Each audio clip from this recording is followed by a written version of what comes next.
آج کی کہانی میں ہم سمندر کی تہ میں جائیں گے، جہاں تمام جانور خوشی خوشی کھیل رہے ہوتے ہیں کہ اچانک ایک کالا سایہ نمودار ہو جاتا ہے۔ چلیے دیکھتے ہیں کہ وہ کالا سایہ کیا تھا۔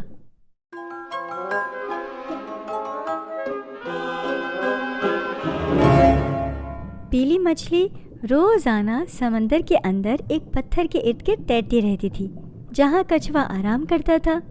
کچھوا تو لگتا تھا کہ ہر وقت آرام ہی کرتا رہتا ہے۔ جیلی مچھلی اور ستارہ مچھلی بھی آرام کر رہی تھیں۔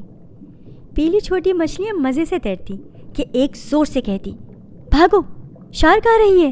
سب مچھلیاں بھاگ جاتی۔ یہ ان کا روزانہ کا کھیل تھا۔ ایک دن کچھوا اور ستارہ مچھلی آرام سے بیٹھے تھے کہ اچانک ایک سایہ نمودار ہوا۔ سب نے اوپر دیکھا تو سایہ گہرا ہوتا چلا گیا۔ کیا یہ کوئی ویل یا شارک ہے؟ انہوں نے سوچا۔ اوہ، یہ تو ہماری طرف بڑھ رہا ہے۔ وہ سایہ ان کے قریب آ گیا۔ اس میں بہت سارے رنگ تھے، نیلا، سبز، بہت اچھا لگ رہا تھا۔ مگر ستارہ مچھلی نے کہا کہ یہ سایہ تو ہماری طرف بڑھتا جا رہا ہے، شاید کوئی مصیبت آنے والی ہے۔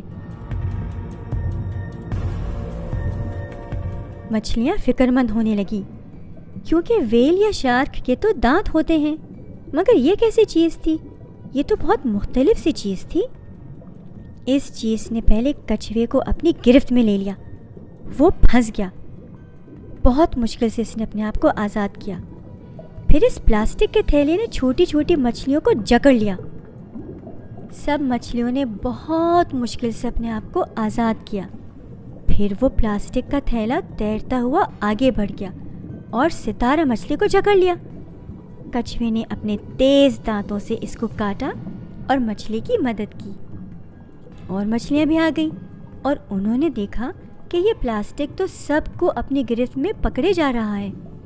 سب مچھلیوں نے کیکڑوں اور بڑے بڑے جھینگوں کو مدد کے لیے پکارا، اور آخر کار سب نے مل کر اس کو کاٹ ڈالا۔ پیلی مچھلی کی امی بہت اداس تھی۔ انہوں نے کہا کہ اب ہمیں نہ صرف ویل اور شارک سے بچنا پڑے گا، بلکہ پلاسٹک کے تھیلوں سے بھی اپنے آپ کو بچانا پڑے گا۔ کتنے افسوس کی بات ہے۔ کیا ہوگا ان ساری مچھلیوں کا؟ آج کی کہانی کے مشکل الفاظ: سایہ، شیڈو، گہرا، ڈارک، پھنس جانا، سٹک، کیکڑے، کریبس، جھینگے، لابسٹرز۔